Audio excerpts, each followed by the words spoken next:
Fidèles internautes, amis de RDC Télévision, une fois de plus, très heureux de vous recevoir sur ce plateau avec moi, John Eli Mbouyi. Avec lui, nous allons recevoir ensemble Maître Didier Kondo, cadre de l'IDPS, porte-parole des 4 interfédérations de l'IDPS, Tshisekedi bien sûr. Il va parler avec nous, il va échanger avec nous autour de sujet où ils ont dérangé Bissot. L'un des sujets brûlants, c'est le dossier RAM. Maître Didier, bienvenue sur notre plateau, bonjour. Bonjour. Nous sommes très heureux d'être là chez vous. Nous allons discuter avec vous sur le dossier RAM. Le gouvernement de la République a pris une décision ferme de mettre fin à la ponction d'ici le 1er mars. Quelles sont les motivations qui ont poussé le gouvernement à prendre cette décision? Merci de votre question. Okay. Le gouvernement est là pour faire la volonté du peuple congolais. Lorsque l'ancien Premier ministre Adolphe Muzito avait pris son décret créant la taxe dite RAM, aucune information n'avait pu circuler. Il aurait fallu déjà à cette période faire un peu de tapage autour de ces sujets-là, expliquer au peuple congolais ce que c'est. La taxe dite RAM, à quoi elle sert, pourquoi elle est créée. Rien n'était fait.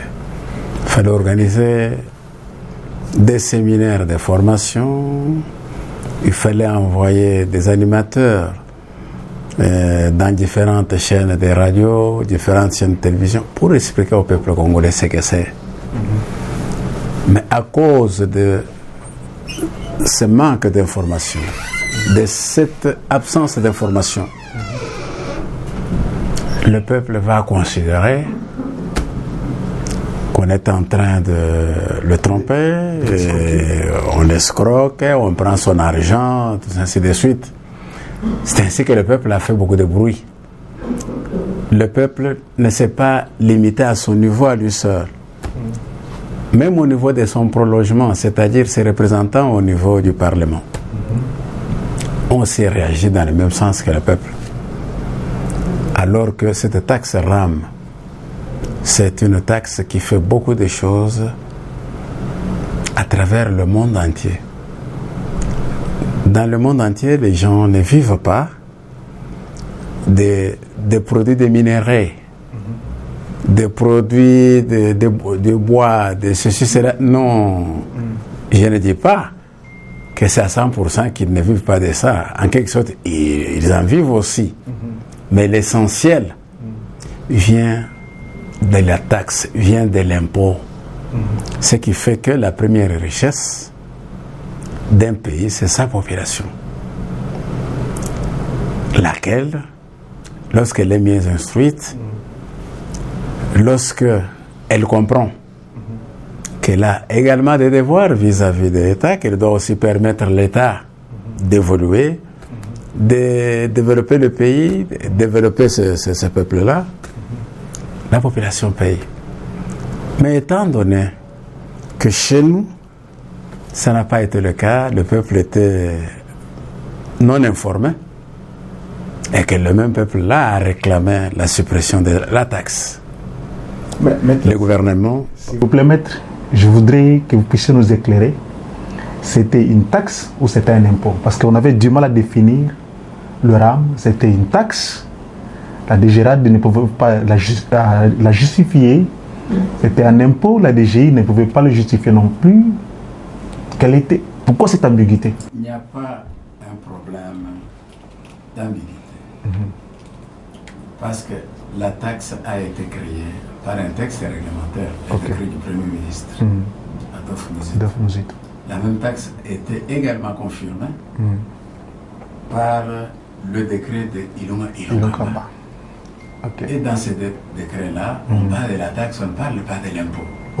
Alors si les gens doivent imaginer des choses, puisque nous voulons parler, c'est à eux de s'interroger, de trouver des réponses, et ainsi de suite. Moi, je suis juriste.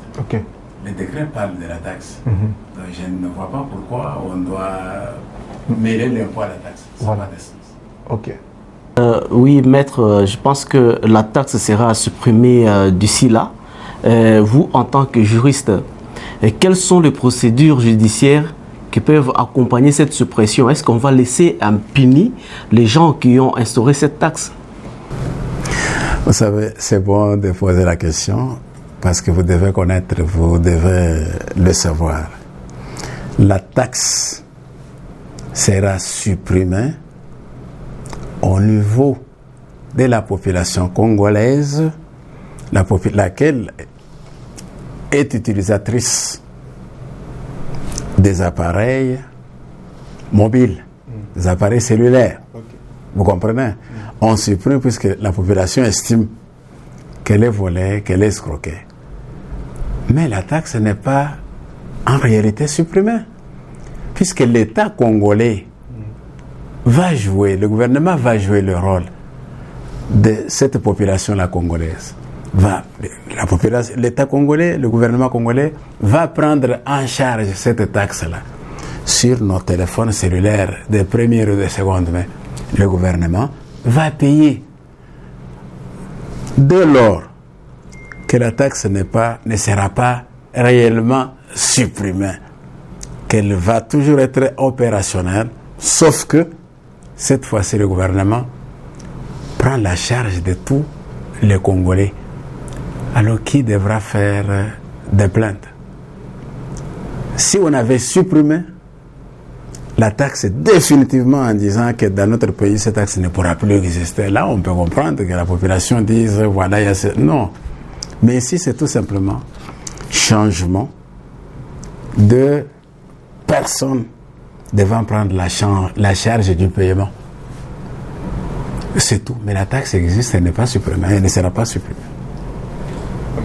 Oui, maître, par rapport à votre réponse, je préfère, nous sommes bilingues parce qu'il faut dire qu'il y a des Congolais qui nous suivent aussi partout dans le monde qui ne maîtrisent pas du tout bien le français.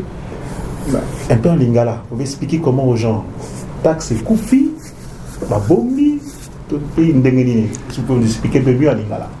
Taxe koufité. Ok. Population congolaise, lorsque le Premier ministre Adolphe Muzitu a créé la taxe one, gouvernement Nabiso, ministère des tutelles et les concernés dans le camp taxe, Bazoua qui tentait, il a expliqué au peuple congolais, et le connaît ni taxe one lingi et le bas. Taxe one vous allez prendre na misale nini na mboka. Donc le peuple a qui net sous-informé et puis a qui net surpris que comme on a que bakomi kokata ye mbongo mais oya yebi tina te atikala koyoka te que basali le kuboy boy ainsi de suite. Et c'est là que makere ata na assemblée qu'on basali makere ainsi de suite. C'est ainsi que le gouvernement nabiso azumokan que le peuple a continué kufuta. Peuple a tika kufuta. Et le gouvernement a charge one. Il y a kufuta à la place du peuple. Okay. Donc, le gouvernement a zui. Ils allaient pas satisfaire le peuple. Mais en réalité, dans le monde entier, la population de Afro-Tax. Assez beaucoup. Et maintenant, cette taxe a commencé, ça fait plus d'une année, en République démocratique du Congo. Mais, Namboula Nyosowana, Bazouzwa Kaka, Mbongo Yabatu. Ils prennent l'argent des gens sous prétexte de la taxe RAM. Et maintenant que la taxe sera suspendue d'ici le 1er mars, comment est-ce que le gouvernement va se comporter avec l'argent perçu du peuple congolais? Est-ce que le gouvernement va remettre l'argent à la population? Qu'est-ce que le gouvernement va faire avec cet argent? Na munoko ya mindele que taxe ekufite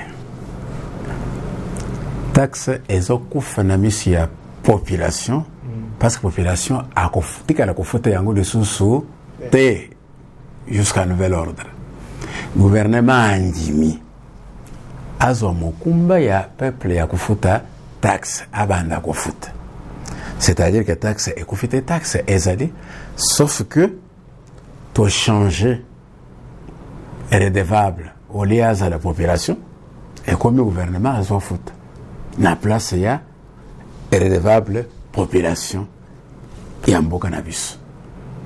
Donc, le code de taxe est allé.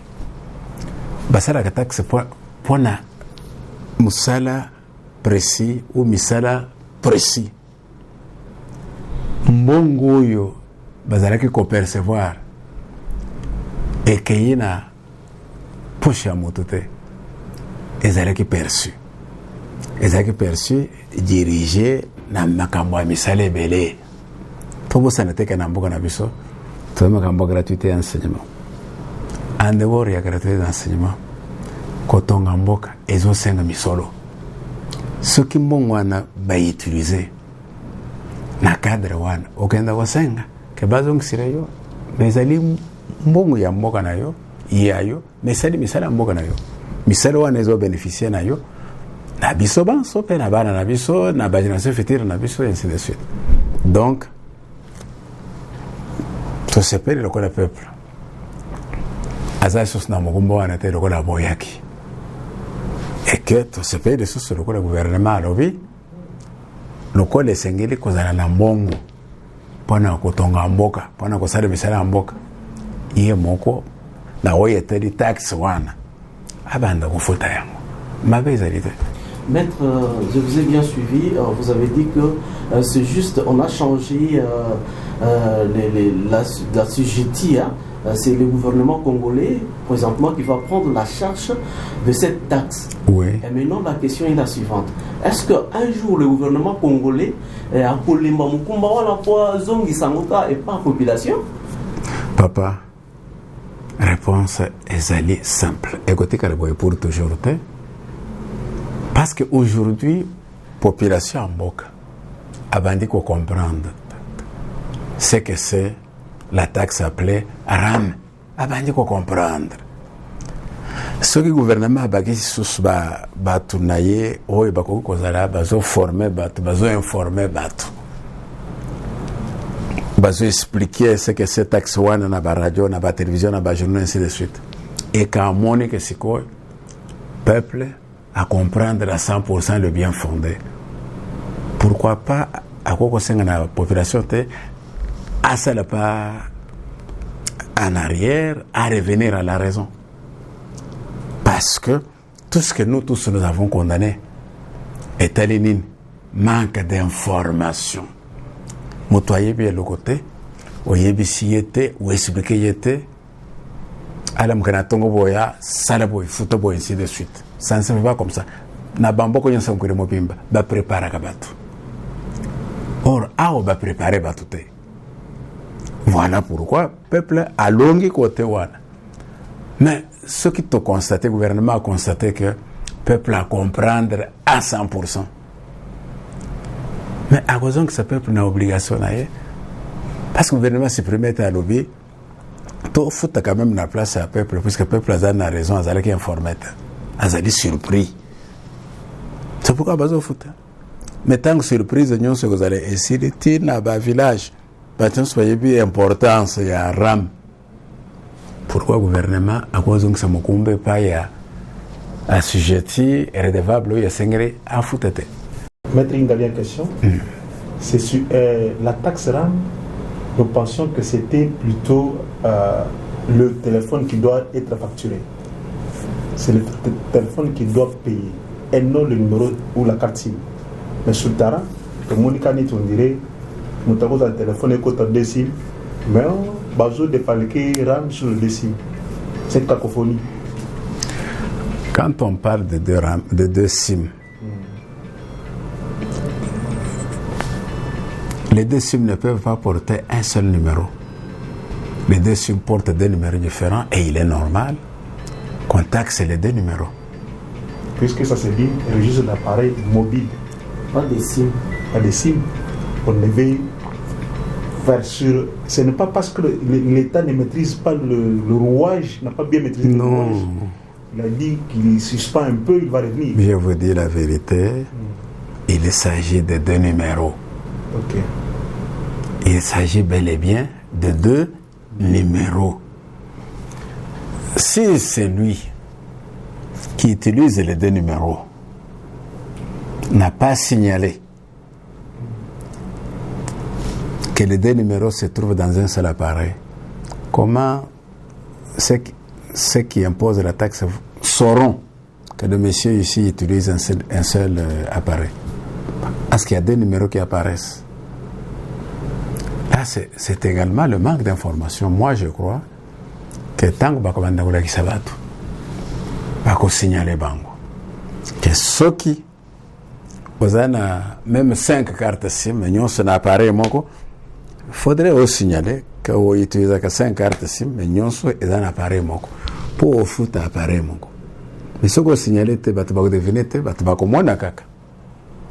Les 5 numéros, va comprendre qu'il s'agit de 5 téléphones. Merci beaucoup, Maître Didier, pour le temps que vous nous avez offert. Merci de l'opportunité, de la lumière que vous avez pu apporter à la population congolaise sur le dossier RAM. Avez-vous un dernier mot? Peuple Nabiso, Biso Banso, Essengeli, to comprendre que Namo Kilimobimba. Pendant que Tongamboka, tu as besoin de ressources financières. Ce que les alités, tu as sala autrement. Balobite que pendant que Tonga, tu as la caca finance à l'extérieur. Il faut à l'interne finance et où tu peux connaître, mais elle est beaucoup plus importante que Woyo et que les autres n'amikiri mususu. Parce que Tolobaka est de toi et le ciel t'aidera. Mais batambo comme ça ne bazo tel bisomo to salaire que te vende kaka. Bango bazo courage à aider bisonenge. Ce que ba aider bisonenge le ba ko aider. Ba tu ba vendre bazo salaire fort à tamukete. Non.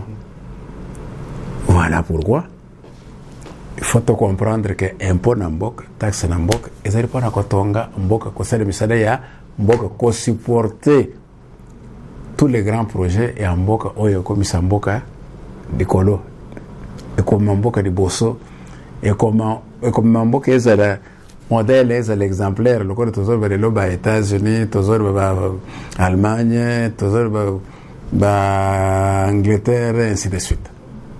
C'est parce que la population à Bango est comprenant qu'il faut soutenir l'État. Bozo mona eloko tobenga na ba commune.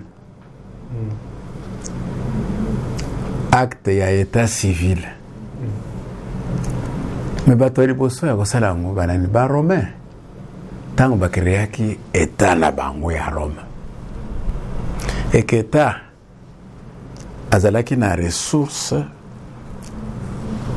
ya ko fonctionner te azalaki na ya ko zombon pour na ko fonctionner te basaraki ne de ba créer ki registre wana ce que muto akufi oke kozwa kosenga mukanda ke muto akufi boy futa boy ce que mwana botami oke kozwa mukanda ya naissance ya mwana futa boy ce que bato bazo sala mariage bazana mukanda boy futa boy na bambongo wana bazo supporter fonctionnement ya commune ya état ezo voliwe ti ekomi kozwa ba ressources na misana na bango ebele.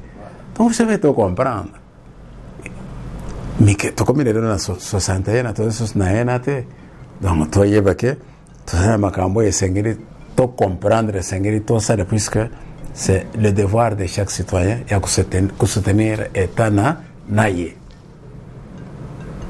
Merci beaucoup. C'est le devoir de tout citoyen de pouvoir soutenir son État. Les Yangomba Nabaye Soukisi, magazine et Mokolomolelo, Oyo Tozala qui n'a plaisir Yako Yamba Ponabino, Maître Didier Kondo, Oyo a expliqué Bisso Makamwaram, ce qu'on ne savait pas ou ce qu'on ne connaissait pas du tout mieux aujourd'hui. Tozala quand même suffisamment. Je crois que Yopé Place Oza, au comprendre, commentaire Nayo, like Nayo, partage Nayo, ils ont dit vraiment que tu as adhéré. La vision oyo ya soutenir mboka na biso etongama ekene liboso etongama kaka na ba mbongo oyo tozozwa na ba taxe oyo tozozwa na ba taxe pe na ba impôt. Merci à John Eli d'avoir co-animé avec moi ce magazine. Merci à vous tous de nous avoir suivis. Le prochain rendez-vous sur notre chaîne, c'est déjà demain avec d'autres informations et avec d'autres sujets d'actualité. Au revoir. Boutiamala.